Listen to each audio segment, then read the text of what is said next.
ॐ सहना भवतु सहनौ भुनक्तु सह वीर्यं करवावहै तेजस्विनावधीतमस्तु मा विद्विषावहै। ॐ शान्ति शान्ति शान्तिः। ॐ पूर्णमदः पूर्णमिदं पूर्णात् पूर्णमुदच्यते पूर्णस्य पूर्णमादाय पूर्णमेवावशिष्यते। ॐ शान्ति शान्ति शान्तिः।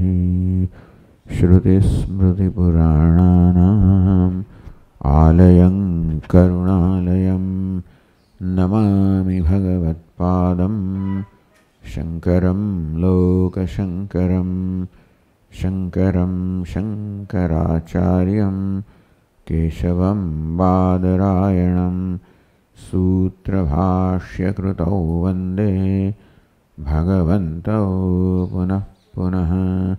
ईश्वरो गुरुरात्मेति मूर्तिभेदविभागिने व्योमवद्व्याप्तदेहाय दक्षिणामूर्तये नमः। सच्चिदानन्दमद्वैतं सर्वाधिष्ठानमुत्तमम् नत्वाष्टावक्रसूक्तस्य दीपिका तन्यते परा।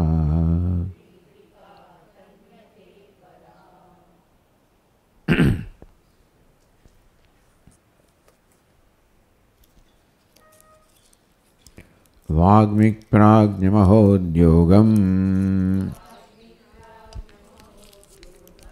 जडं मूगजडालसम् करोति तत्त्वबोधोऽयम् अतस्त्यक्तो बुभुक्षुभिः।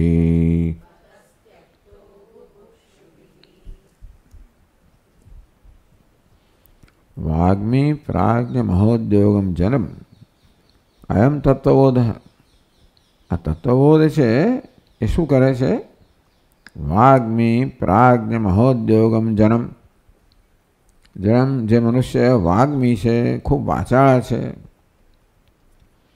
બહુ ચતુર વાક્ય ભાષણમ, આમ ભાષણમાં વગેરેમાં અત્યંત ચતુર છે એવો વાગ્મી. પ્રાજ્ઞ નાના વિશેષ વેદનમ. પ્રાજ્ઞ એટલે ડાયો માણસ પણ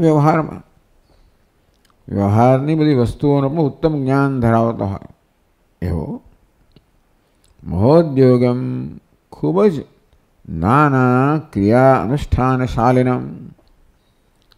અનેક પ્રકારનો ઉદ્યોગ કરતો હોય, ક્રિયાઓ કરતો હોય, પ્રવૃત્તિ કરતો હોય, એમાં ખૂબ કુશળ હોય.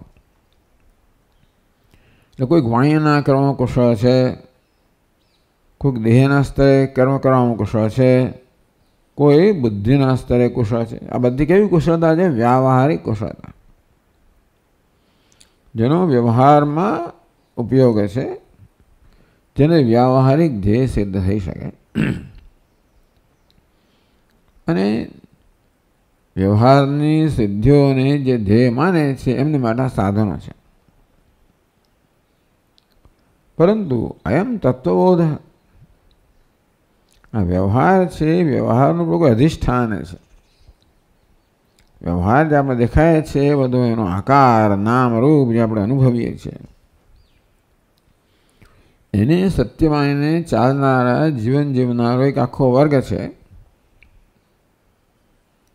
પણ આ બધો વ્યવહાર છે, જે સ્તરે આ વાણીના ભાષણ થઈ રહ્યા છે, બુદ્ધિના અનેક પ્રકારના જ્ઞાન છે, કુશળતાઓ છે, નવી નવી સમજૂતીઓ છે, નવા નવા ઉન્મેષ છે, અને શોધખોળ છે, અને જોડે નવા નવા ટેકનોલોજી, નવા નવા ઉદ્યોગો, આ બધું છે. તો આ જે જીવન છે આ બધાને જ વિકસાવવા, એનાથી મનુષ્ય સમૃદ્ધ બને, સમૃદ્ધિ ઉત્પન્ન થાય, ક્રિએટ વેલ્થ, ગરીબી દૂર થાય, અગવડ દૂર થાય, અનેક બધા સગવડના સાધનો પ્રાપ્ત થાય. અને આ આપણે જીવનમાં કરવાનું છે. સુખ માટે સુખ જન્માવવાનું આ સાધનો છે. આ જાતની ફિલોસોફી, આ જાતની દ્રષ્ટિ દુનિયાની છે. અને આને જ સાચું માનીને જીવનારો મોટા ભાગનો વર્ગ છે, જે પોતાને પ્રેગ્મેટિક, પ્રેક્ટિકલ, વ્યવહારુ ગણાવે છે, બુદ્ધિશાળી ગણાવે છે, કુશળ ગણાવે છે. એમાં એક આ અપવાદરૂપ માણસ નીકળે. એમ તત્વબોધ મૂક જડાલસમ, કે વ્યવહારની સિદ્ધિઓ એ છે ખરી, પણ અમુક સ્તરની છે, એની અમુક મર્યાદાઓ છે, અમુક કિંમત છે. જીવનમાં એ બધાને અમુક પ્રદાન છે, આપણા જીવનમાં ના નથી, પણ એથી વધારે નહીં. વાસ્તવમાં મનુષ્ય જીવનમાં જે ઈચ્છી રહ્યો છે એ પ્રદાન કરવા આ વસ્તુઓમાં ક્ષમતા નથી. જે ઈચ્છી રહ્યો છે એ પ્રદાન કરવાની ક્ષમતા તો આત્મામાં, પોતાનામાં જ છે. એમાં તો પોતાનો વિકાસ કરવાની જરૂર છે. વિકાસનો અર્થ એ થયો કે વાસ્તવમાં જે પૂર્ણતા કે સુખ ઈચ્છી રહ્યો છે, આત્માનો સ્વભાવ છે, એની અભિવ્યક્તિ કરવાની છે. એ છે જ, પણ જેવી રીતે સૂર્ય છે વાદળની આડે ઢંકાઈ ગયો હોય તો સૂર્ય ઉત્પન્ન કરવાનો નથી, એને અભિવ્યક્ત કરવાનો છે, એના આવરણ કે અવરોધો દૂર કરીને.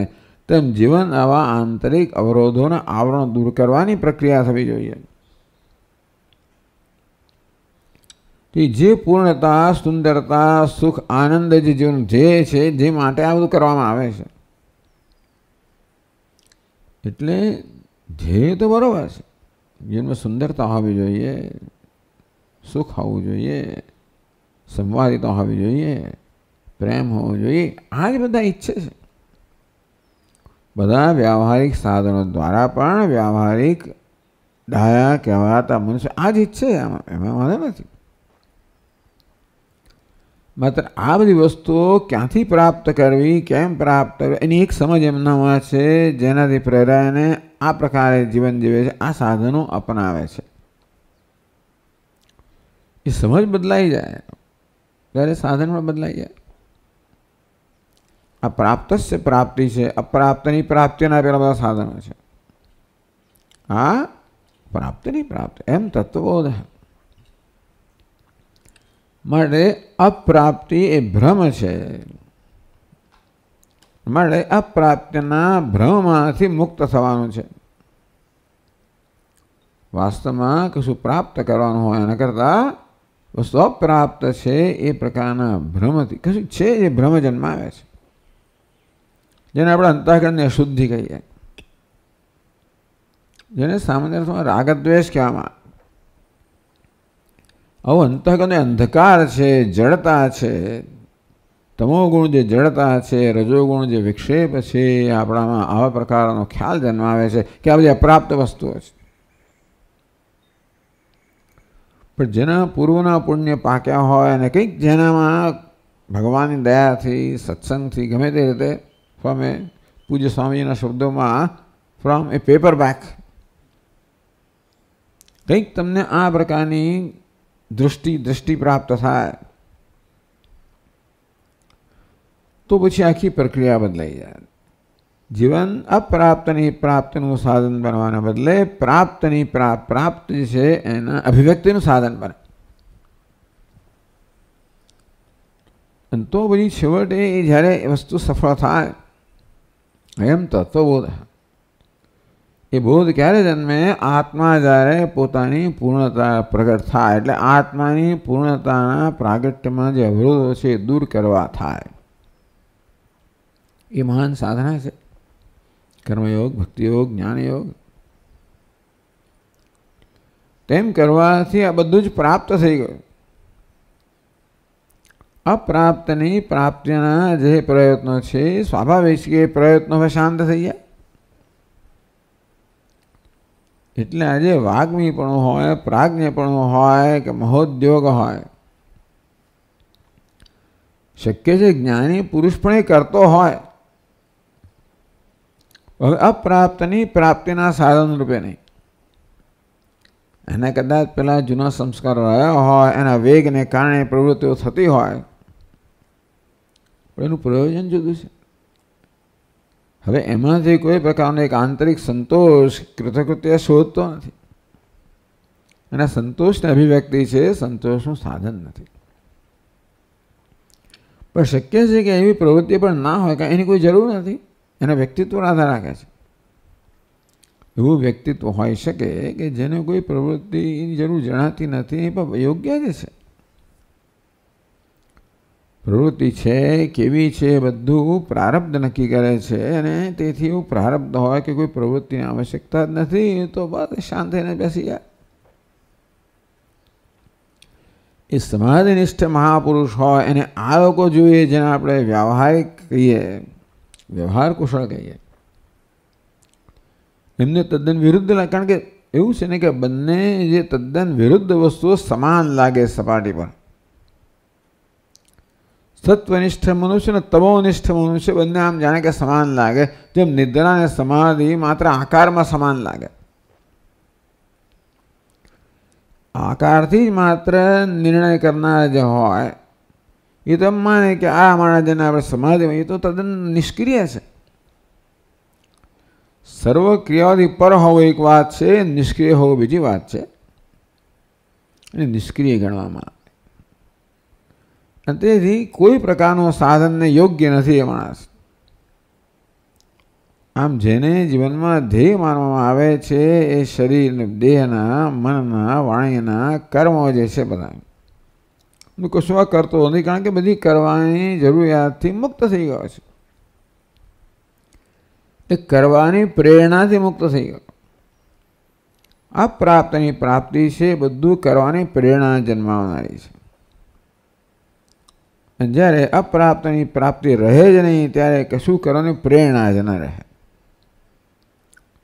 એ નિષ્ક્રિયતા નથી, એ ક્રિયાથી પર થઈ જવાનું છે. પરંતુ આકારમાં બંને સરખા લાગે. કોને સરખા લાગે? જે લોકોમાં આ બધું પારખવાની ક્ષમતા નથી, જે માત્ર આકાર જ જોઈએ. અતઃ ત્યક્તો બુભુક્ષિભિઃ અયમ આત્મબોધઃ. આ તત્વો છે ને એ આવું કરે છે માણસને. એ જડ બનાવી દે, મૂગો બનાવી દે, આળસુ બનાવી દે, નિષ્ક્રિય બનાવી દે. આળસ ભલે કે નિષ્ક્રિયતા. મૂગો બનાવી દે વાણીના સ્તરે, જડ બનાવી દે બુદ્ધિના સ્તરે, નિષ્ક્રિય બનાવી દે દેહના સ્તરે.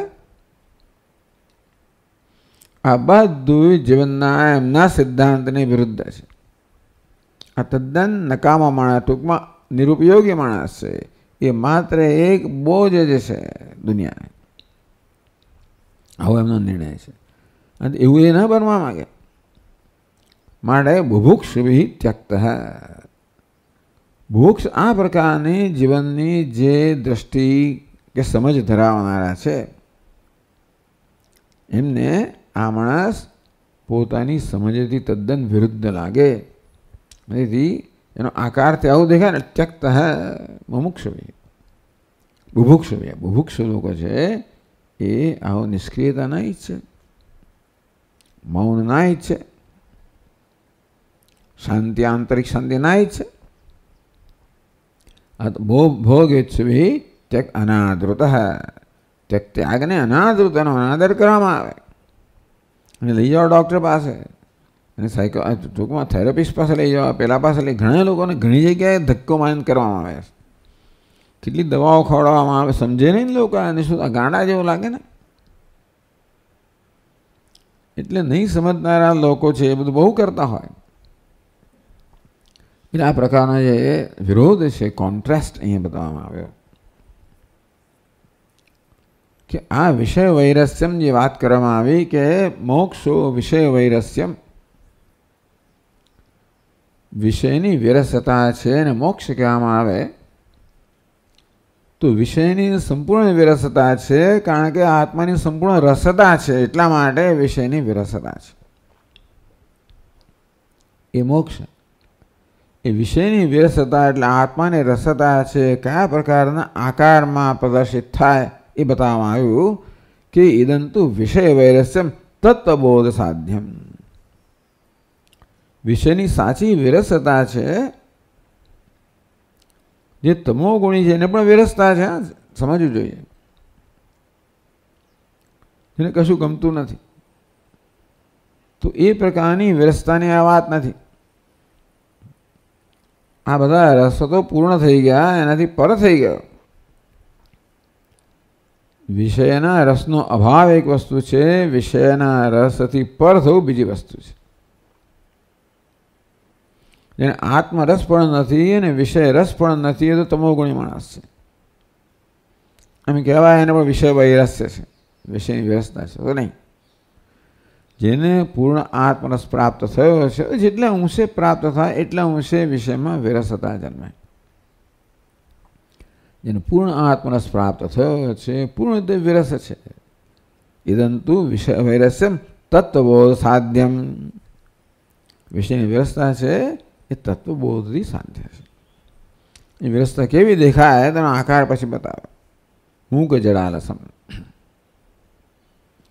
તો હવે આગળ વધીએ. તત્વબોધ સિદ્ધ્યર્થમ ઉપદિશતી. એ તત્વબોધ કેમ પ્રાપ્ત કરવો? એટલે જિજ્ઞાસુઓ અને અંતેવાસીઓને આ તત્વનો વારંવાર ઉપદેશ કરવો જોઈએ. એ પ્રકારે ભૂમિકા કહેવામાં આવી કે જેને નવેસરથી શરૂઆત થતી હોય. ગ્રંથમાં તો ઉચ્ચ વસ્તુઓ કહેવાય ગઈ અને હવે જાણે નવેસરથી ના શરૂઆત થતી હોય એવું લાગે આપણને. તો હા, કારણ કે એકવાર ઉપદેશ કરવાથી જેને જ્ઞાન નથી એનો વારંવાર ઉપદેશ કરવો જોઈએ. એટલે આપણે જાણીએ કે પુનરુક્તિ લાગે આ બધામાં. એ પુનરુક્તિ નથી, પણ અભ્યાસ છે. અભ્યાસ એકને એક વસ્તુને દોહરાવવી જેથી એની છાપ છે દ્રઢ થતી જાય. પૌનઃ પુણ્યેન શ્રવણમ કુર્યાત. પુનઃ પુનઃ વારંવાર શ્રવણ કરવું જોઈએ. પ્રત્યેક શ્રવણથી કંઈક અસર થાય. એક વાર શ્રવણથી જ્ઞાન થતું નથી, થઈ જાય જેને થવાનું હોય ને. યથા તથોપદેશ ને કૃતાર્થ સત્વબુદ્ધિમાન. જે સત્વબુદ્ધિમાન છે, વિશુદ્ધ સત્વ ધરાવનાર છે, એને એક જ ઉપદેશથી અને એટલો વ્યવસ્થિત પણ ના હોય એવો અવ્યવસ્થિત ઉપદેશથી પણ જ્ઞાન થઈ જાય. એક પ્રકારની એક્સ્ટ્રીમ છે, એક સીમા છે. બીજો બિચારો જિજ્ઞાસુ છે, પરસ્તત્ર વિમુખ્યતિ પરઃ. આ પ્રકારની સત્વ શુદ્ધ બુદ્ધિ ધરાવતો નથી, છતાંય પણ જિજ્ઞાસુ છે, જાણવા માગે છે. આ જીવવામાં એને તો જીવન પર્યંત શ્રવણ કરવું જોઈએ, આનું સેવન કરવું જોઈએ. એટલે હવે એવા અંતેવાસીઓ છે જેને એને ઉપદેશ કરવામાં આવે છે કે તત્વબોધથી જીવનનું ધ્યેય સિદ્ધ થાય, બીજું કોઈ સાધન નથી. તત્વબોધ માત્ર તત્વના વિચારથી જ જન્મે, બોધ વિચારથી જન્મે. કશી વસ્તુને બોધ કશી સમજવી હોય, જાણવી હોય, સમજવી હોય. આંખો કશું દેખાડે અને બુદ્ધિ પછી સમજે આ શું છે. આમ બુદ્ધિમાં સમજ ઉત્પન્ન કરવી હોય, જે છે અનુભવી રહ્યા છે એના વિશે.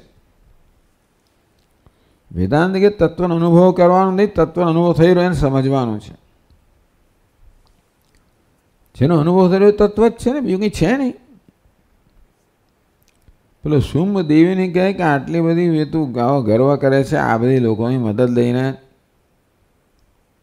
કંઈક બધા દેવતાઓમાંથી એમની શક્તિ ઉત્પન્ન થઈ ને, એમને કારણે તું ગર્વ કરે. ના ના, આ બધામાં જુદા તો હું મારી શક્તિઓ છે બધી, જો મારામાં સમાઈ ગઈ. આમ છેવડે ઐક્ય જે છે તે એક જ છે. જે અનુભવીએ છીએ તે પણ એ જ છે, પરંતુ જે અનુભવી છે એને સમજવાનું, એનું નામ જ્ઞાન, એ સમજ કે ડાપણ. એટલે જે તત્વ હું છું એ જ મારા ધ્યાનમાં લાવવામાં આવે છે, કારણ કે મારું ધ્યાન બીજે છે. એ તકલીફ શું છે? જીવનમાં બધા ખોટા નિર્ણયો થઈ ગયેલા છે. અર્થાત જે અનુભવીએ છીએ એના વિશે ખોટા નિર્ણયો છે, અને એ નિર્ણયો ખોટા છે એ હું જાણતો નથી. એ તેમાં ભાતૃ પુત્રાદય, એમના ભ્રાતાઓ છે, પુત્રો છે, ફલાણા છે, સગા સંબંધી છે, સ્વજનો છે, આવો નિર્ણય છે. એ તેષામ હંતાહમ ભવિષ્યામી, હું આ બધાનું ઘાતક બનીશ. આપણે સમજ છે ને, જે અનુભવાઈ રહ્યું છે તો આ છે જ આપણી સમક્ષ. એ છે એની જ સમજ ભગવાન આપે છે કે આ શું છે. અશૌચાનમ અશૌચસ્ત્વમ, જે પ્રકારની તારી સમજ છે આ બધાની, એ કારણે બધા તારા શોકનું કારણ બને છે. અશૌચાન એમને કોઈ તારા શોકનું કારણ બને એવી જરૂર નથી, જો એમને બરોબર સમજે તો. સમજ આપે છે જે તત્વ અનુભવાઈ જ રહ્યું છે, કારણ કે અનુભવા નહીં તો એ તત્વ છે સ્વયં પ્રકાશ ના કહેવાય ને. જો તત્વ સ્વયં પ્રકાશ ન હોય તો પછી એ તત્વ જ ના કહેવાય, તો પછી તો એ છે કે નહીં એ પ્રશ્ન જ થઈ જાય. હું પ્રશ્ન કરનાર છે કે તત્વ વિશે પોતે નિર્ણય કર્યો છે, એ તત્વ હોય જ ના શકે. આવું તત્વ હોય જ નહીં, તત્વ છે જ નહીં. ભાઈ તત્વ છે નહીં એવું તમે કહો છો, એટલે આવું તત્વ ના હોય એટલે તત્વને તમે સમજો એ પ્રકાર ના હોય એ સમજાયું છે. એટલે તત્વ જ નથી એ તમારો નિર્ણય બરોબર નથી. તત્બોધ સિદ્ધ્યર્થમ ઉપદિશતી, તે તત્વ છે જ ને બોધની સિદ્ધિ થાય માટે આપણને દ્રષ્ટિ પ્રદાન કરે છે. દ્રષ્ટિ લઈને આવેલા છીએ આપણે, તત્વનો અનુભવ કરી જ રહ્યા છીએ, અને આપણી દ્રષ્ટિને કારણે એનું અર્થઘટન આ પ્રકારે થઈ રહ્યું છે જીવનમાં. એટલે એનું સાચું અર્થઘટન કરવા માટે ઉપદેશ કરવામાં આવે છે. તત્વબોધ સિદ્ધ્યર્થમ ઉપદેશતી, ઉપદેશ કરે છે. નત્વમિતિ, એ તો ચોથા શ્લોકમાં કહે છે. નત્વમ દેહો ન તે દેહ, ભોક્તા કર્તા ન વા ભવાન, ચિદ્રૂપોસી સદા સાક્ષી, નિરપેક્ષ સુખમ ચર.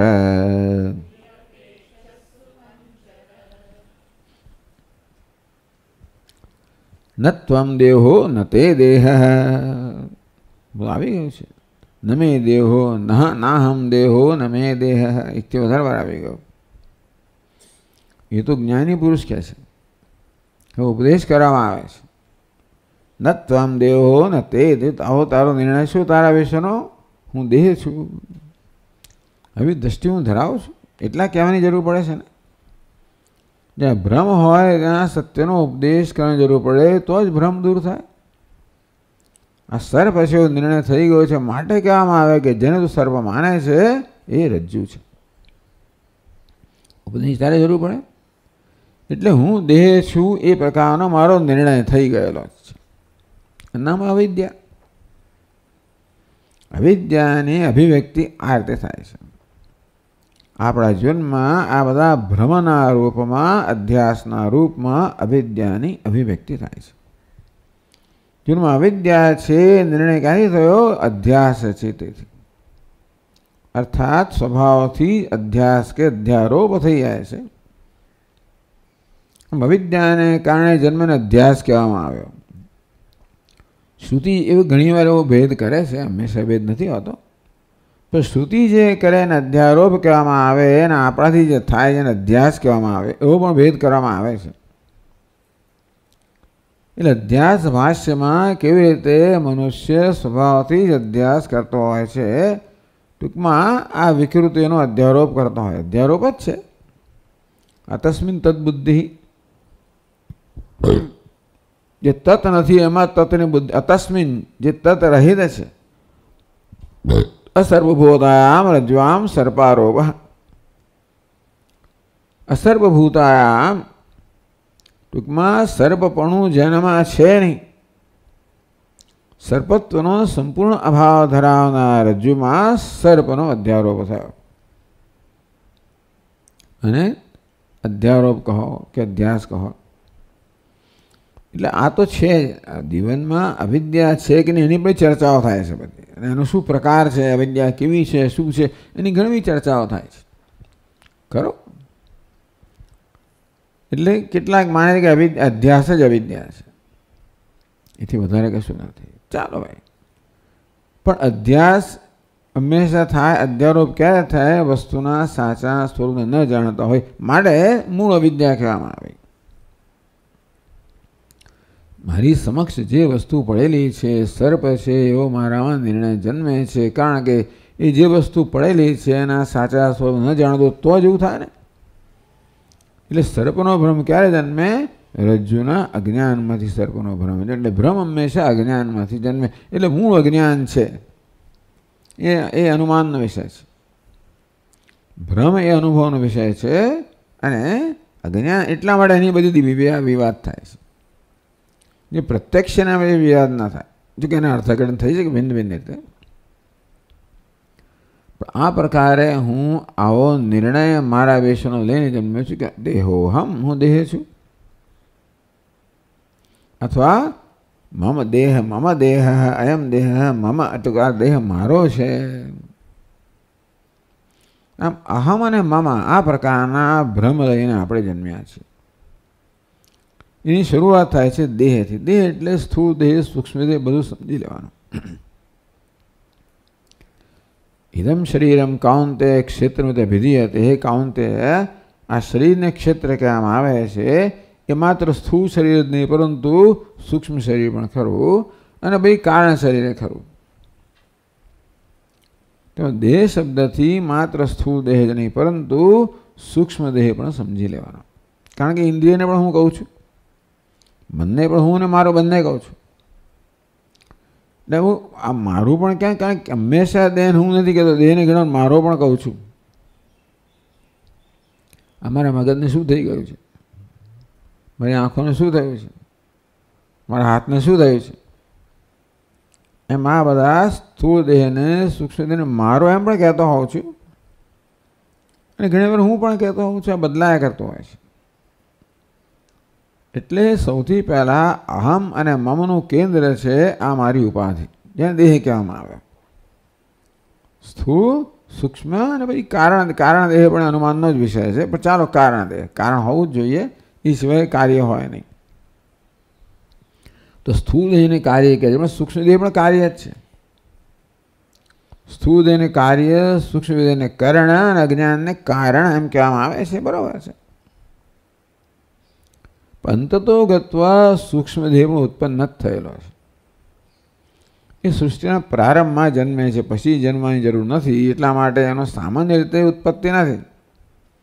આ સ્થૂળ દેહ કેવો છે? વારંવાર ઉત્પન્ન થયા કરે છે. કારણ કે વ્યક્તિગત કર્મ પરિણામ, સૂક્ષ્મ દેહ છે, બધા સામૂહિક કર્મોના પરિણામો છે, ઈશ્વર સૃષ્ટિ છે, અને માટે સૃષ્ટિના પ્રારંભમાં એની સર્જન થઈ ગયું. સર્જન તો થાય જ છે. પ્રલયમાં બધી વસ્તુનો લય થાય ત્યારે સૂક્ષ્મ શરીર પણ અભિવ્યક્તિ નથી, ત્યારે માત્ર કારણ શરીર છે. એટલે સૂક્ષ્મ શરીર પણ જન્મે છે. તે જાણે કે સૃષ્ટિના પ્રારંભમાં જન્મે અને મોક્ષ થાય ત્યાં સુધી રહે, વ્યક્તિગત મોક્ષ થાય ત્યાં સુધી રહે. સ્થૂળ દેહ વારંવાર જન્મ્યા કરતો હોય છે, માટે એને કાર્ય કહેવામાં આવે છે. એ સ્થૂળ દેહનો અને સ્થૂળ વિશ્વનો અનુભવ જેને થાય સૂક્ષ્મ દેહને કારણ કહેવામાં આવે છે. અને સ્થૂળ અને સૂક્ષ્મ દેહ બંને જેને કારણે જેને કારણ શરીર કહેવામાં આવ્યું. આ પ્રકારે વ્યાખ્યા કરવામાં આવી તત્વબોધમાં. એટલે હું દેહ છું એમાં હું કહેતો નથી. આવું તો અંદર આવી જાતની વસ્તુ બંધાયેલી જ છે, સ્વભાવ છે. આવું હું કહેતો હોઉં તો ક્યારેક ન પણ કહેતો હોઉં. પણ એવું નથી, હંમેશા દેહ હું છું એ તો જડેલું જ છે અંદર. એને કારણે દેહ મારો છે પણ અંદર જડેલું જ છે. એટલે ન ત્વમ દેહો ન તે દેહ ત્વમ દેહ આદિરૂપો ન ભવસી. દેહ વગેરે તારું રૂપ દેહ વગેરેના રૂપ વાળાતો નથી. તું ઊંચો નીચો, કાળો ધોળો, ગોરો કાળો, સ્ત્રી પુરુષ નથી. તું સુખી દુઃખી, કરતા ભોગતા નથી. એ કરતા ભોગતા પછી લે છે. ચાલો, સૂક્ષ્મ દેહને પછી લેવામાં આવ્યો છે એટલે ચાલો આને સ્થૂળ દેહ કહીએ. તું સ્ત્રી પુરુષ, પિતા પુત્ર, ઊંચો નીચો, કેટલી બધી ગ્રંથિઓ આ દેહમાં અહમભાવને કારણે, દેહને હું કહેવાને કારણે જીવનનું ઘણા બધા મોટા ભાગનું દુઃખ છે. પૂજ્ય સ્વામીજી કહે ને, શરીરનું એક જે અંગ છે એમાં આપણામાં ગ્રંથિઓ કોમ્પ્લેક્સ જન્માવનારો છે.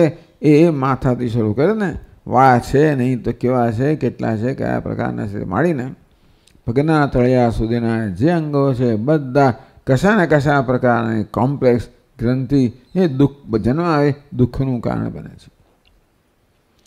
હું સુંદર વાળ ધરાવનાર એ પણ દુઃખનું કારણ બને. પછી જે કે વાળ ખરવા મળે, ફરસ બહુ વાળ ખરે સ્વામી, વાળનો રંગ બદલાવા માંડ્યો, પેલું થવા માંડ્યું, બધું.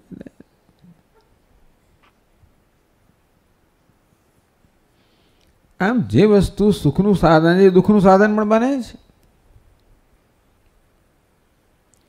આમ હું દેહ છું આ પ્રકારનો મારો જે નિશ્ચય છે એ કેટલા બધા દુઃખનું કારણ છે.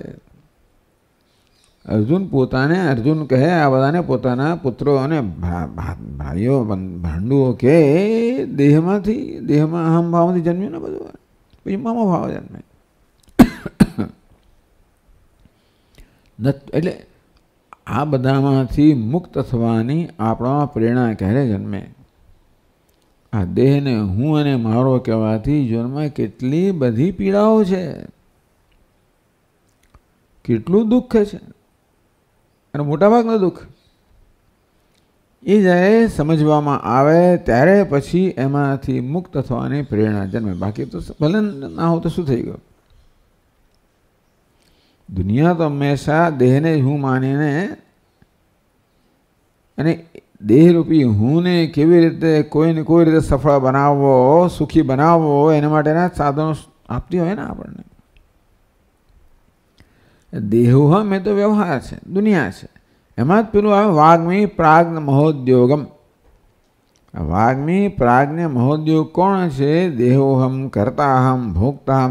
એ જ આપણે સત્ય છે. આ બધાને સત્ય માનીને દુનિયા આપણને સુખના સાધનો આપે છે. એટલે ભલા લોકો ભલે ને મોટા શિબિર ભરતા હોય, અહીંયા બપોર પડી એટલે નીકળી જ પડ્યા છે. આસોપારામાં ગયા ને પેલામાં ગયા ને, એ તો ભલે ને જાય, આપણે વ્યવસ્થા કરી આપીએ છીએ, ના નથી. પણ દેહોહમ, મમ દેહ અથવા મ પુત્ર, ચાલો મારો ભાઈ અને પુત્ર છે એમ, મારી પુત્રી માટે લઈ જવું, પુત્ર માટે લઈ જવું છે, બધું કરો એમ ના નથી. આ બધી આ જીવન આ વસ્તુ દુઃખ આપતે, આસોપાલો દુઃખ નથી આપનારું. તમે સારા વસ્ત્રો પહેરો એ દુઃખ આપનારું નથી. પહેરો જ નહીં, તમે ગમે તેમ ના પહેરો, વ્યવસ્થિત રહો. અવ્યવસ્થિત પણ આપણે ના ગમે. પરંતુ એ વસ્તુથી હું સુખી છું એ ત્યાં તકલીફ છે. આ દેહ મારા સુખનું સાધન છે, એ વસ્તુ દુઃખ જન્માવે છે. દેહ મારી સલામતીનું સાધન છે, એ સુખનું સાધન છે, એ મારો છે, અથવા હું દેહ છું. આ બધી વસ્તુઓ લગભગ 80-90% દુઃખ જન્માવતી હશે જીવનમાં. એટલે આ હું દેહ છું એને કારણે શું શું થઈ રહ્યું છે આપણા જીવનમાં એ જ્યારે જોઈએ, આ દેહ મારો છે એવું કરવાને કારણે શું શું થઈ રહ્યું છે જ્યારે જોઈએ ત્યારે ખબર પડે કે દેહ બિચારનો કોઈ વાંક નથી. એનો આ પ્રકારનો જે અધ્યાસ છે ને કહેવાય, એ કેટલું દુઃખ જન્માવી રહ્યો છે. એટલું જ નહીં, પરંતુ જ્યાં સુધી રહે ત્યાં સુધી દુઃખથી મુક્ત થવાનો કોઈ ઉપાય જ નથી. હા, એને અકબંધ રાખીને આપણે દુઃખથી મુક્ત ઉપાય કરીએ છીએ. દેહને આમ બનાવીએ, પેલો બનાવીએ, ફલાણો બનાવીએ, એમાં કશો વાંધો નથી.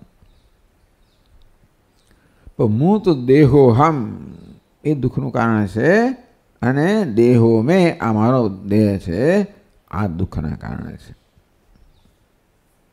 ન ત્વમ દેહો ન તે દેહ. હે શિષ્ય, તું દેહ નથી અને દેહ તારો પણ નથી. કેમ ભાઈ એવું કહે? ચિદ્રૂપ યત ચિદ્રૂપોસી. તો તું કોણ છું? તું ચૈતન્ય છે. તો દેહને જ્યારે હું કહું ત્યારે એકલા દેહને હું નથી કહેતો. એ દેહની અંદર ચૈતન્ય તો સમાયેલો હોય જ છે.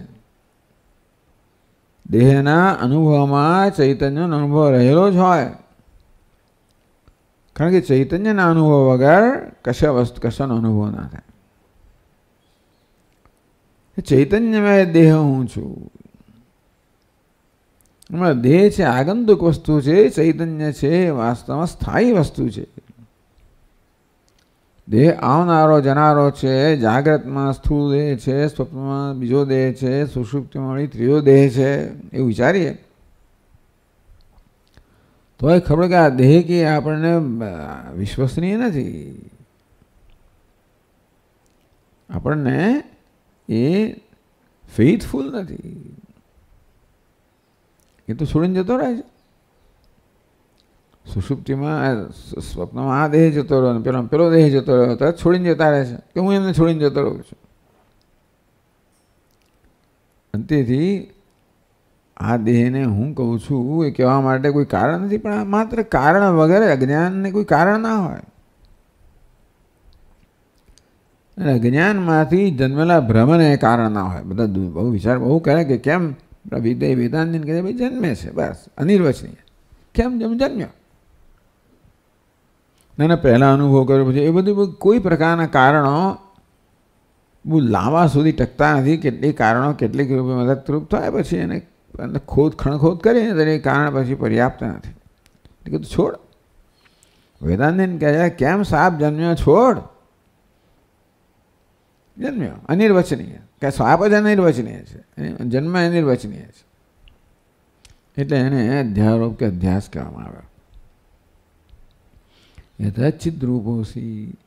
તને અનુભવ થાય છે એમાં દેહ પણ છે અને ચૈતન્ય પણ છે.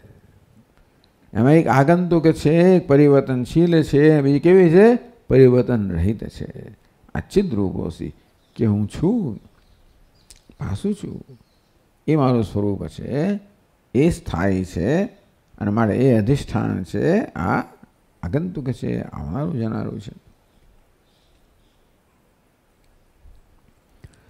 ન તે દેહ.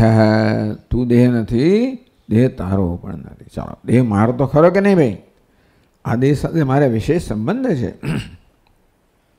પેલો દેહ છે ને આ દેહ સાથે મારે જુદો સંબંધ છે ને. એ દેહ મારો નથી પણ હું જાણું છું. તો આ દેહ તો વિશેષ છે, મારો છે, તો કે તારો પણ નથી. ન તે તવ દેહ સંબંધ ન તે દેહ. તારો કા સંબંધ સૃષ્ટિ છે ને, અર્થાત તું દેહથી સંબંધિત પણ નથી. મારું એ સંબંધ બતાવે છે. એટલે તને દેહ સાથે કોઈ પ્રકારનો સંબંધ પણ નથી. તું દેહ નથી એટલું જ નહીં, પરંતુ દેહ સાથે તને કોઈ સંબંધ પણ નથી. કેમ નથી? કારણ કશી વસ્તુ તને વળગી શકે જ નહીં. સંબંધ ક્યારે થાય? બે વસ્તુ વળગે એકબીજાને, કે જોડાય કોઈ, ત્યારે સંબંધ થાય ને. કશાક પ્રમાણે જોડાણ હોવું જોઈએ તો સંબંધ થાય. અસંગોયમ પુરુષેરી શ્રુતે. પુરુષ તો અસંગ. અનન્વાગતમ તેન અનન્વગતસ્તેન ભવતી. જાગ્રતમાં આટલા અનુભવો કર્યા પછી બધાને છોડીને જતો રહે છે. અહીં સુખ ને દુઃખ અને કર્મના ફળ બધું ભોગવ્યું અને બધું જેમ જેમ છોડીને જતો રહે છે. ક્યાં જાય? સ્વપ્નમાં જાય છે. ત્યાં વળી પાછું એવું જે બધું કરે છે તે પોતાના પુણ્યના પરિણામે સુખ, પાપના પરિણામે દુઃખ બધું અનુભવે છે અને હવે તે છોડીને જતો હોય છે. આમ જાગ્રતને સ્વપ્નના અનુભવ વિશે જો આપણે વિચાર કે જણાય કે ભાઈ આ હું કોણ છું, કોઈ પ્રકારનો સંબંધ ધરાવતો નથી. અમે કોઈ વસ્તુને સ્વપ્નમાં લઈ જતો નથી. આ દેહને સ્વપ્ન લઈ જતો નથી. આ દેહ તો પથારીમાં સૂઈ જ રહ્યો હોય છે અને હું તો મારા પોતાના જગતને રચીને એ જગતમાં જઉં છું. ભલે કલ્પિત જગત છે પણ એમાં એનો અર્થ એ થયો કે આ દેહ સાથે મારે કોઈ સંબંધ પણ નથી. એને મારો કહેવા માટે સંબંધ જોઈએ. ન તે તવ દેહ સંબંધ અસંગ હોય એમ, કારણ કે શ્રુતિ શું કહે છે? પુરુષ અસંગ છે. એ જાગ્રતના, સ્વપ્નના, સુષુપ્તિના અનુભવોનું વિશ્લેષણ કરીને આપણે સમજાવે છે કે કેવો આ આનંદ, આ કોઈ અન્વય છે જ નહીં. જાગ્રત અને સ્વપ્ન કોઈ અન્વય છે જ નહીં. અર્થાત જાગ્રતના અનુભવ કોઈ પ્રકારનું લેવા દેવા વગર ભાગી જતો રહેતો હોય છે. નતે દેહ, દેહ મારો તો કશું મારું નથી છેવડે. તો સૌથી નજીકમાં નજીક વસ્તુ જે છે દેહ છે એ મારી તો કશું મારું નથી. હા, દેહ મારો કરો એટલે 1000 વસ્તુ મારી બની જાય, કારણ કે દેહ સાથે સંબંધિત વસ્તુઓ ઘણી છે. દેહ અસંગ નથી. દેહ સંબંધિત છે એટલે પતિ હોય, પુત્ર હોય, સંબંધી હોય, બધા હોય. પછી તો આ દેહ મારો હોય તો અનેક વસ્તુ મારી હોય છે. પણ હું એટલે કશું જ તારું નથી, કશું તું નથી અને કશું તારું પણ નથી. ભોગતા કરતા નવા ભવાન કરતા ભોગતા. ભોગતા કરતા શ્લોકમાં ટીકામાં ન ભવાન કરતા, કરતા ભોગતા કરતા પહેલા આવે ભાઈ ભોગતા આવે એમ કે એ કહેવું મુશ્કેલ છે, પણ ચાલો. ભોગતા કરતા નવા ભવાન. કોણ કોને જન્માવે છે? ભોક્તૃત્વ કર્તૃત્વ જન્માવે, કર્તૃત્વ ભોક્તૃત્વ જન્માવે. પણ ચાલો આ ભોગતૃત્વ ભોગવવું એ કર્મનું ફળ છે એને માટે પહેલાં કર્તૃત્વ હોવું જોઈએ, મળ્યા જન્મ એમ કહેવાય. ચાલો, પણ આનું કોઈ આદિ નથી. આ બધું કેવું છે? અનાદિ છે. એટલે આ બધા કાર્યકારણરૂપ સંસાર છે. અને માટે કર્તૃત્વ કારણ છે, ભોક્તૃત્વ કાર્ય છે, પછી કારણ બને ને કર્તૃત્વને જન્મ આપે. એટલે પાછું કઈ દ્રષ્ટિ જોઈએ એ પરથી વસ્તુ નક્કી થાય. તેથી ચાલો, ભોગતા કરતા નવા ભવાન કે ન ભવાન નવા ભવાન કરતા ભોગતા. તું કર્મ કરનાર પણ નથી અને ફળ ભોગવનાર પણ નથી. કર્મ થઈ રહ્યું છે એમાં તું કર્મ કરનાર નથી, બીજું કોઈ કર્મ કરનાર છે. કર્મ કરનાર કોણ છે? પ્રકૃતિ ક્રિયમાણાની ગુણી કર્માણી સર્વશ. આ પ્રકૃતિના ગુણો કહો, વિકારો કહો, આ સ્થૂળ સૂક્ષ્મ કારણ દેહ જે પ્રકૃતિના વિકારો છે એ જ બધા કર્મ કરનારા છે. અહંકાર વિમૂઢાત્મા કરતા હમિતિ મન્યતે. એ બધામાં અહમભાવ ધરાવે ને તું આ પ્રકારનો મોહ ધરાવે છે કે હું કર્મ કરું છું. એટલે પેલું કૂતરું ચાલતું હોય નીચે, હું કરું એ જ્ઞાન. શકટનો ભાર જેમાં શ્વાન તાણે, આમ શકટનો ગાળાનો ભાર શ્વાન તાણી રહ્યો એવું અભિમાન ધરાવે છે. અહંકાર વિમૂઢાત્મા કરતા હમિતિ મન્યતે. ક્યાંક કર્તૃત્વ છે ખરું, પણ આપણે જ્યાં માનીએ છીએ ત્યાં નથી. છે ઉપાધિમાં કર્તૃત્વ, સ્થૂળ સૂક્ષ્મ દેહમાં કર્તૃત્વ છે, પણ તું એ નથી ને તારો પણ નથી. પણ એમાં રહેલું કર્તૃત્વ ત્યારું નથી. ભોગતૃત્વ પણ ત્યાં છે, ક્યાંક છે ખરું. ક્યાં છે? ઉપાધિમાં છે, સ્થૂળ દેહમાં, સૂક્ષ્મ દેહમાં, મુખ્યત્વે સૂક્ષ્મ દેહમાં. સ્થૂળ હેતુ સૂક્ષ્મ દેહને ધારણ કરવા માટેનું કન્ટેનર છે, સાધન છે. એને આયતન કહેવામાં આવ્યું, સ્થળ કહેવામાં આવ્યું. પણ બધું કરનાર કરણ તો સૂક્ષ્મ, એટલે કર્તૃત્વ પણ સૂક્ષ્મ દેહમાં છે, ભોક્તૃત્વ સૂક્ષ્મ દેહમાં છે. પણ સૂક્ષ્મ દેહને હંમેશા કોઈ સ્થાન જોઈએ પોતાનું કર્મ કરવા માટે. એટલા માટે સ્થૂળ દેહ એનું ફંક્શનિંગ માટે સ્થાન છે. નવા ભવાન કરતા ભોગતા એનું કારણ આપ્યું. સદા સાક્ષી એટલે તત્વમ દેહો ન તે દેહો ચિદ્રૂપોસી. ભોગતા કરતા નાવા સદા સાક્ષી. એ પ્રકારે ઘણું તો આપણે જોડું તો જોડી શકાય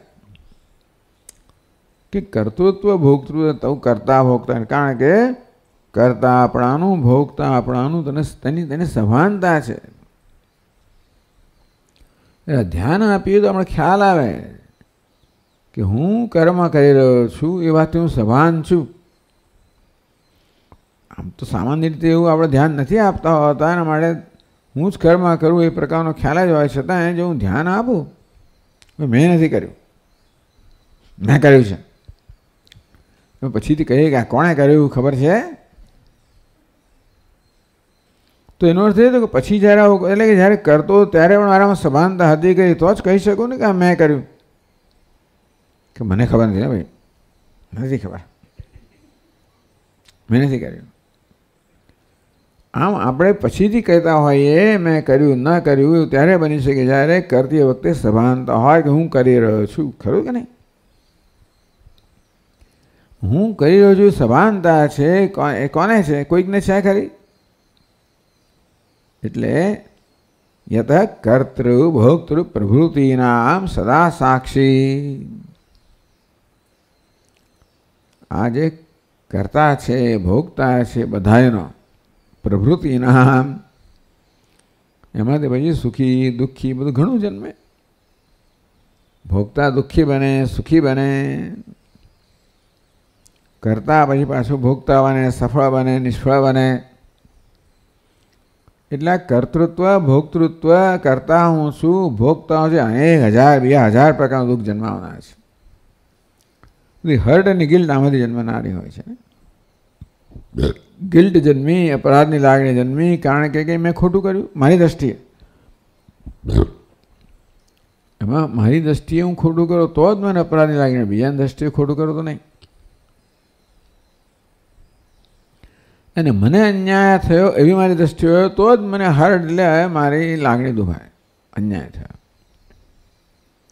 બીજાની દ્રષ્ટિએ નહીં. એટલે ટૂંકમાં આ બધા નિર્ણય કરતા હું જ છું કે મેં ખોટું કર્યું અને મને અન્યાય થયો. પણ આ સતત નિર્ણય હોય છે. જે કશા અનુભવ થઈ રહ્યા હોય છે ને એ વિશે સતત મારો આ પ્રકારનો નિર્ણય હોય જ છે. કારણ કે એ પછી બતાવે છે કર્મ કરવા હું કર્તૃત્વનોથી સભાન છું. મેં ખોટું કર્યું ક્યારે કહેવાય? મેં કર્યું હોય ત્યારે. હું સાચો છું ક્યારે કહેવાય? મેં કર્યું હોય ત્યારે. મને અન્યાય થયો ક્યારે કહેવાય? હું જ્યારે કોઈના કર્મનો ભોગ બન્યો હોઉં ત્યારે. એટલે હું ભોક્તૃત્વથી સમાન છું, કર્તૃત્વથી પણ સમાન છું. એ સમાનતાને કારણે આ હર્ટ અને ગિલ્ટ જન્મે છે. મેં ખોટું કર્યું એમાંથી ને મારે ખોટું ના કરવું જોઈએ એ તો બંધાયેલું. એ પાછું એ અંદર લઈને આવ્યા છીએ આપણે. બહુ સરસ વ્યવસ્થા ભગવાને કરી છે. ન કર્યો તો આપણે ખાડામાં જ ગયા હોત.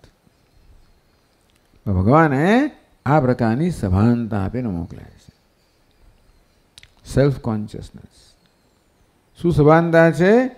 કે ભાઈ I am very clear about what I expect from others. બીજાઓએ મારી સાથે કેમ વર્તાવ કરવો જોઈએ એ વિશે હું બહુ સભાન છું અને સ્પષ્ટ છું. અને એવી પણ સભાનતા છે કે બીજાઓ આપણો મારી પાસે એ પ્રકારના વ્યવહારની અપેક્ષા રાખે છે.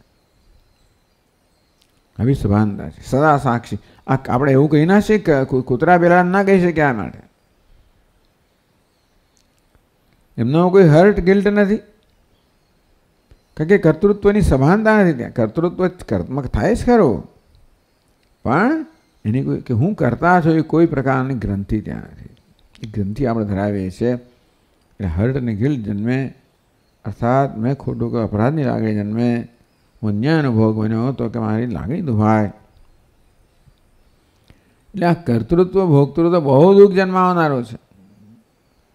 દેહોહમ દેહ મેં દેહ એ અનેક પ્રકારનું દુઃખ જન્માવનાર છે. જોડે કરતા હમ ભોગતા બીજું આ બધું જોઈએ દરેક મુક્ત થવાની ઈચ્છા જન્મે. વૈરાગ્ય જન્મે ક્યારે આપણે જીવનની જે વાસ્તવિકતાઓ જ છે, જે થઈ જ રહ્યું છે, અનુભવાઈ જ રહ્યું છે. વૈરાગ્ય માટે નવા અનુભવોની જરૂર નથી. પૂરતા અનુભવ થઈ જ ગયેલા છે. માત્ર જે અનુભવ થઈ ગયા છે ને થયેલા છે, દુનિયામાં થઈ રહ્યા છે, એના પ્રત્યે ધ્યાન આપવાની જરૂર છે. એમાંથી શીખવાની જરૂર છે કે આ બધી વસ્તુ દુઃખનું કારણ, આ બધા નિર્ણયો દુઃખનું કારણ છે. વેદાંત એમ કહે છે કે આ વસ્તુ દુઃખનું કારણ નથી, આ નિર્ણયો દુઃખનું કારણ છે. એ બહુ મોટી વસ્તુ છે. દુનિયા દુઃખનું કારણ દુનિયામાં આને જ છે ને મારે દુનિયા સાથે સતત સંઘર્ષ ચાલ્યા જ કરતો હોય છે. એને અનુકૂળ બનાવવાનો સતત પ્રયત્ન થાય, એને પ્રતિકૂળતાથી મુક્ત રાખવાનો પ્રયત્ન થયા જ કરે, કારણ કે એ મારા સુખ દુઃખનું કારણ છે. પછી નિર્ણય મારા સુખ દુઃખ કારણ તો હું નિર્ણયને બદલવાની ઈચ્છા રાખું. અત્યારે માણસ દુનિયાને બદલવાની ઈચ્છા રાખે છે, પ્રયત્ન, કારણ કે દુનિયા એના સુખ દુઃખનું કારણ છે. એટલે અનુકૂળ હોય તો સુખ અને પ્રતિકૂળ હોય તો દુઃખ. તો કે નહીં નહીં, મારો નિર્ણય, આ દુનિયા સુખ દુઃખનું કારણ છે, એ નિર્ણય. એટલે એ સમજ આવે તો પછી આપણા આ વૈરાગ્ય, આ સમજ વિવેકમાંથી જ જન્માય. વિવેક એટલે આપણું જીવન જેવું છે એને વ્યવસ્થિત રીતે સમજવું. એટલે વેદાંત શાસ્ત્ર એ પ્રકારની દ્રષ્ટિ આપણને આપે છે. એ બીજી દ્રષ્ટિ છે આ બધી, શામાંથી બન્યું, શું બન્યું, પ્રાણનું પરમાણુનું આન, તેની બીજી દ્રષ્ટિ છે. પણ દુઃખનું શું કારણ છે, સુખનું શું કારણ છે, આ પ્રકારનો વિવેક કે કેવી રીતે આ બધા નિર્ણયો મારા જે છે, જે ગ્રંથિઓ છે, જે અધ્યાસ છે, જે અજ્ઞાનથી જન્મેલી છે, એ બધા મારા નિર્ણયો જ દુઃખનું કારણ છે, બીજું કશું જ નહીં. એ તે મમા ભ્રાતૃપુત્રાદય, આ બધા મારા એ નિર્ણય છે. ભાઈને પુત્ર દુઃખનું કારણ નથી, આ મારો ભાઈ આ મારો પુત્ર, એ નિર્ણય દુઃખનું કારણ છે. પછી ભલે આપણે ભાઈને અને પુત્રને જરૂર એમને આપણે દોષ આપીએ, પણ એ મારો ભાઈ અને પુત્ર તને કોણે કહ્યું? વેદાંત એ વાત કરે છે. એટલે જીવનના આ નિર્ણયો દુઃખનું કારણ છે, ખોટા નિર્ણયો અને સાચા નિર્ણયો સુખનું કારણ છે. આટલી વસ્તુ વેદાંત કહે છે. બધા ખોટા નિર્ણયોમાંથી દુઃખ જન્મે છે, એનું નામ વિવેક. એટલે આ બધા નિર્ણયોથી મુક્ત થવાની, પછી છોડી દો ને ભાગી દો ને કરી એનું બધું કરવા વાંધો નથી. અહીં બીજે ક્યાંક જવાથી અનુકૂળતા થતી હોય તો કંઈ વાંધો નથી. વેશ બદલવાથી, સ્થળ બદલવાથી, ફરણો બદલવાથી આ પ્રકારના વિવેકમાં અનુકૂળતા થતી હોય તો જરૂર કરો, અહીં ના નથી. એમ કરવાથી વિવેક થશે એવું ના સમજશો. જરૂર વસ્તુ છે વિવેકની જરૂર છે, અને જીવનમાં જે અનુભવાઈ રહ્યું છે વેદાંત સમજાવે છે આપણને કેમ વિવેક કરવો. જો યત સાક્ષી સતત ભિન્ન, વિચાર તો કર કે ભાઈ કર્મ થઈ રહ્યું છે એનો તો સાક્ષી છે, ભોગવાઈ રહ્યું છે એનો સાક્ષી છે. અને યો યત સાક્ષી સતત ભિન્ન, સાક્ષી હંમેશા સાક્ષ્યથી ભિન્ન હોય, દ્રષ્ટા હંમેશા દૃશ્ય, સરળ વસ્તુ છે ને ભિન્ન હોય. દૃગ દૃશ્ય વિવેક, તો દૃગ છે, દ્રષ્ટા છે, આ દેહ તો ભોગ દૃશ્ય છે, પણ કર્તૃત્વ ભોગતૃત્વ પણ દૃશ્ય છે. એ અગત્યનું છે.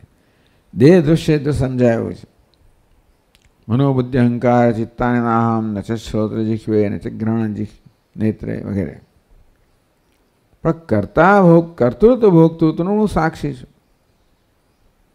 અને તેથી હું કરતા પણ નથી, ભોગતા પણ નથી. એ પ્રકારે સમજને પ્રાપ્ત કરવાની પ્રેરણા ક્યારે જન્મે કે મારી જાતને કરતા ભોગતા માનવાને કારણે કેટલા બધા દુઃખ મારી જાત માટે હું પોતે જ સર્જી રહ્યો છું. કોઈ બીજું મારો દુઃખ સર્જતું નથી, હું સર્જી રહ્યો છું. કે શેનાથી? આ બધા ભ્રમથી, ખોટા નિર્ણયોથી. દ્રષ્ટાંત આપ્યું, યથા ઘટ સાક્ષી ઘટાત ભિન્ન ઇત્યર્થ. જેમ કે ઘટ દ્રષ્ટા ઘટથી ભિન્ન હોય તેવી રીતે આ કર્તૃત્વ ભોગતૃત્વ, આ પ્રકારે આનો વિચાર, આ આત્મવિચાર છે. એ જુઓ કે હું કર્તૃત્વ ભોગતૃત્વનો આત્મ સાક્ષી છું. અને સાક્ષી માટે સાક્ષ્યથી ભિન્ન છું. અર્થાત કર્તૃત્વ ભોક્તૃત્વ પણ આ ઘટની કક્ષામાં આવે. એટલે ઘડો દ્રષ્ટાંત આપે કે આના વિશે કોઈને કંઈ શંકા નથી. આ ઘટ છે એ દૃશ્ય છે, હું દ્રષ્ટા છું અને હું ઘટ દ્રષ્ટા ઘટાત ભિન્ન એટલે ઘટથી ભિન્ન છું. આ સર્વ સ્વીકૃત વસ્તુ છે. કોઈક એવું નીકળે જેનો સ્વીકાર ન કરે તો આ આપણી દલીલ પણ ખોટી ઠરે. પછી આપણે એને બીજે મોકલી આપીએ. પણ આપણા જેવા જે લોકો છે એ બધા આમાં એક સંમત છે કે આ ઘડો એ દૃશ્ય છે, હું ઘડાનો દ્રષ્ટા છું, એનાથી ભિન્ન છું. એમાં આપણે આ સર્વસંમત છે એટલા માટે આ દ્રષ્ટાંત આપવામાં આવે. તો ઘડાથી તો સમજી ગયો, પણ આ કર્તૃત્વ ભોક્તૃત્વ પણ આ દેહ તો ઘડા સમાન છે જ. જાણે એ ઘડો સ્થૂળ છે, આ કર્તૃત્વ ભોક્તૃત્વ એવું સ્થૂળ નથી. અચ્છા, દૃશ્ય તો છે જ. આ ઘડો સ્થૂળ છે પણ એમાં શું છે? દૃશ્યત્વ છે. તેમ કર્તૃત્વ ભોક્તૃત્વમાં શું છે? દૃશ્યત્વ સમાન છે. સ્થૂળતા સમાન ભલે ના હોય પણ દૃશ્યત્વ સમાન છે. જો એ દ્રષ્ટા સતત ભિન્ન, એ દૃશ્યથી ભિન્ન હોય એટલે શું? નિરપેક્ષ સુખમ ચર. બસ પતી ગયું. આ વિવેક થયો નિરપેક્ષ. અતત્વમ તદ્દેહ તત્સંબંધ અનપેક્ષ સન. માટે આ છોડતું આ તે જ પકડી રાખ્યું છે ભાઈ. છેવટે તો તને કોઈ કહ્યું નથી, આ તે જ પકડી રાખ્યું છે. માટે આ બધાનું તું કારણ છે જો કેવું હોય તો. ચાલો, એટલે એટલા માટે નવી ગ્રંથિ નથી જન્માવી આપણે. સ્વામીજી કે ભાઈ આ બધા નવા કોમ્પ્લેક્સ જન્માવાળા કે હું આવું છું એવું નથી. પોતાની જાતને આવી રીતે બ્રાન્ડ કરવી, એમ પોતાને આવી રીતે આવી ઠરાવવી, ગુનેગાર ઠરાવવી, એવું પ્રયોજન નથી. પરંતુ આ થઈ રહ્યું છે તો હકીકત છે. અતઃ દેહ તત્સંબંધી શું અનપેક્ષ નિરપેક્ષ. ટૂંકમાં આ દેહ છે અને દેહ સાથે સંબંધિત વસ્તુઓ જે હોય એ બધા સાથે મારે કશો સંબંધ નથી કહેવાનો ભાવ દે છે. એટલે વ્યવહારમાં નિરપેક્ષતા નથી કે એ લોકોને દરકાર નથી કરતો, એ બધો પ્રશ્ન જ નથી. નિરપેક્ષતા એ દ્રષ્ટિ છે, વ્યવહાર નથી. એ દ્રષ્ટિ પછી વ્યવહારમાં જે રીતે વ્યક્ત થાય મહાપુરુષોની એ જુદી વાત છે. તો પ્રેમમાં જ વ્યક્ત થાય. નિરપેક્ષતા જેટલી વધારે હોય એટલી આસક્તિ કે અપેક્ષા ઓછી હોય, એટલી ઉદારતા વધારે હોય, સ્વીકાર વધારે હોય, પ્રેમ વધારે હોય તો જ સુખ હોય. સુખી ચર એટલે કહ્યું ને નિરપેક્ષ સુખમ ચર. નિરપેક્ષતામાં સુખ છે. અપેક્ષા કોને કહી? એટલે આ સંબંધમાં, એટલે જ્યારે વસ્તુ હું છું કે મારી છે કંઈ અપેક્ષા હોવાની છે. હંમેશા મને મારી પાસેથી હજારો અપેક્ષાઓ છે. જે મારું છે એની પાસે અપેક્ષાઓ છે, પણ એની પહેલાં મને હું પાસેથી હજારો અપેક્ષાઓ છે. હું કેવો હોવો જોઈએ એ માટે મારા મનમાં એક ચિત્ર છે જ. કારણ હું એવો છું એટલા માટે, હું પૂર્ણ છું એટલા માટે, હું પૂર્ણ હોવો જોઈએ એ પ્રકારની અપેક્ષા અંદર તો એ વસ્તુ રહેલી જ છે બધાના બેકગ્રાઉન્ડમાં, ભૂમિકામાં. આપણા બધા જ વિચારોની અપેક્ષાઓની ભૂમિકામાં મારી પાસેથી અપેક્ષા એ સૌથી પહેલી છે. હું પૂર્ણ હોવો જોઈએ આ અપેક્ષા છે. એટલે પૂર્ણતાની જે વ્યાખ્યા કે હું સાચો હોવો જોઈએ, ટૂંકમાં પછી એની વ્યવહારના આપણે અર્થઘટન કરીએ કે હું સાચો જ હોવો જોઈએ, સફળ જ હોવો જોઈએ, ફલાણો જ હોવો જોઈએ. હું અપેક્ષું છે હું પૂર્ણ હોવો જોઈએ. અને પૂર્ણતાની આવી હું વ્યાખ્યા કરું કે પૂર્ણતા વ્યવહારમાં કેમ વ્યક્ત થાય? સફળતા રૂપે, સાચો વગેરે વગેરે. જે કરવું જોઈએ કે નહીં જુદી વાત છે, પણ એવું કરીએ આપણે પછી. પણ આ પ્રકારની પોતાની પાસેની અપેક્ષા હું સફળ હોવો જોઈએ, સાચો જ હોવો જોઈએ વગેરે વગેરે, હંમેશા નિયંત્રણ મારું જ હોવું જોઈએ, જે હોય તે. આ બધી અપેક્ષાઓની પાછળ શું અપેક્ષા છે? હું પૂર્ણ હોવો જોઈએ. એટલે પૂર્ણતાની મારી આવું અર્થઘટન છે.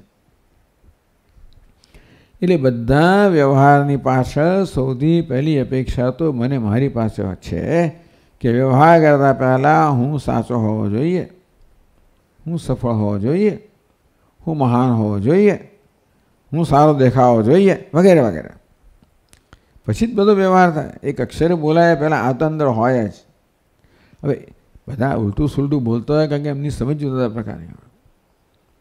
સફળતા કોને કહેવાય એની સમજ જુદી જુદી હોય માટે લોકો જુદું કરતા હોય. પણ દરેકને સફળતા, દરેકને નિયંત્રણ ગમે, સફળતા ગમે. આ જ વસ્તુ એને જ પૂર્ણતા માનવા આવે છે. એટલા માટે આમ સૌથી પહેલી અપેક્ષા મને મારા પ્રત્યેથી છે. એ અપેક્ષા પછી બીજા, મારી અપેક્ષા બીજા પૂરી કરે એવી અપેક્ષા. હું સફળ હોવો જોઈએ, આ મારી સફળની અપેક્ષા એને પૂરી કરવી જોઈએ. એ મારા પ્રત્યેની અપેક્ષા મારી બીજા પ્રત્યેની અપેક્ષામાં પરિણમે. અજ્ઞાનનું કેન્દ્ર તો હું જ છું, અધ્યાસનું કેન્દ્ર હું જ છું, અપેક્ષાઓનું કેન્દ્ર હું જ છું. એમાંથી પછી બીજા પાસે અપેક્ષાઓ જન્મે. પણ હું ભૂલી જાઉં કે અપેક્ષા મારી પાસેની અપેક્ષાને કારણે છે, એટલે પછી એ અપેક્ષા પૂરી ના થાય એટલે પછી ઘણી ગડબડ થાય. બીજા પાસે જે અપેક્ષા હતી એ છેવટે મારી પાસે હું જે અપેક્ષા એના પરિણામે હતી એ જોઉં તો ત્યાં કામ કરું. પણ એ તો આપણે જાણતા નથી. તો મારી અપેક્ષા મારા પ્રત્યેની અકબંધ રહી જાય અને બીજો અંશ છે એને જે બીજા પાસે અપેક્ષા જન્માવે એનાથી નિર્ણય થાય કે બીજો કેવો છે ને કેવો નહીં, વગેરે વગેરે. એમ સંસાર. પણ આ રીતે અન્ય નિરપેક્ષ અપેક્ષાઓથી મુક્ત થા. નિરપેક્ષ શુચિ, ટૂંકમાં જ્ઞાની પુરુષ અનપેક્ષ શુચિ, અનપેક્ષ કહેવામાં આવે. એટલે બધા પ્રકારની અપેક્ષાઓથી મુક્ત. અપેક્ષા ક્યારે હોય? કોઈ જરૂરિયાત હોય ત્યારે. એ ક્યારે હોય? જ્યારે કોઈ અધૂરો હોય ત્યારે. એ ક્યારે હોય? અધ્યાસ હોય ત્યારે. ક્યારે હોય? અજ્ઞાન હોય ત્યારે. આ બધી અપેક્ષાઓ છે સ્વાભાવિક છે. અજ્ઞાનની ઉપજે છે, અધ્યાસની ઉપજે છે, આપણી ગ્રંથિઓની ઉપજે છે, જરૂરિયાતની ઉપજે છે. તો તું આ પ્રકારે જાણીશ કે તું તો દેહ નથી, દેહ તારો નથી, તું દેહ નથી, કરતા ભોગતા નથી, એનો સાક્ષી છે, ચિદરૂપ છે. ચિત્તમાં કોઈ પ્રકારની ઉણપ નથી. એટલે સીધું જ એ જ કહેવામાં આવે ને, ચિદરૂપોસી સદા સાક્ષી છે. પણ હું છે ચિદરૂપોસી, તું ચિત્ત સ્વરૂપ છે. ચિત્તનો કોઈ આકાર નથી, કોઈ વિકાર નથી, કોઈ વિશેષતા નથી, મારે કોઈ મર્યાદા નથી, મારે કોઈ ભેદભાવ પણ નથી, કોઈ વાડા નથી, કશું જ નથી. ચિદરૂપોસી. અપેક્ષા તો દ્વૈત હોય ત્યાં અપેક્ષા હોય ને, બીજું હોય જ ને અપેક્ષા મને મારી પાસેથી શું હોય? માટે આ જ્ઞાનને કારણે શું બનશે? નિરપેક્ષ બની જશે. અતઃ દેહ તત્સંબંધ અનપેક્ષ સન્ન, અનપેક્ષ કે નિરપેક્ષ સુખમ ચર. અનપેક્ષ એટલે સુખમ ચર. ક્યારે સુખ હોય? અનપેક્ષતામાં સુખ છે. આ તો અનપેક્ષતા મારા સુખને પ્રગટ કરે છે, અભિવ્યક્ત કરે છે. સુખ તો છે જ, પણ સુખને કુંઠિત કરનારી વસ્તુ કઈ છે? સુખ બિચારું પ્રગટ થઈ જ રહ્યું છે. એના પ્રાગટ્યને વિકૃત બનાવનારી, કુંઠિત કરનારી, વિકૃત બનાવનારી વસ્તુ કઈ છે? ને અપેક્ષા કહેવામાં આવે.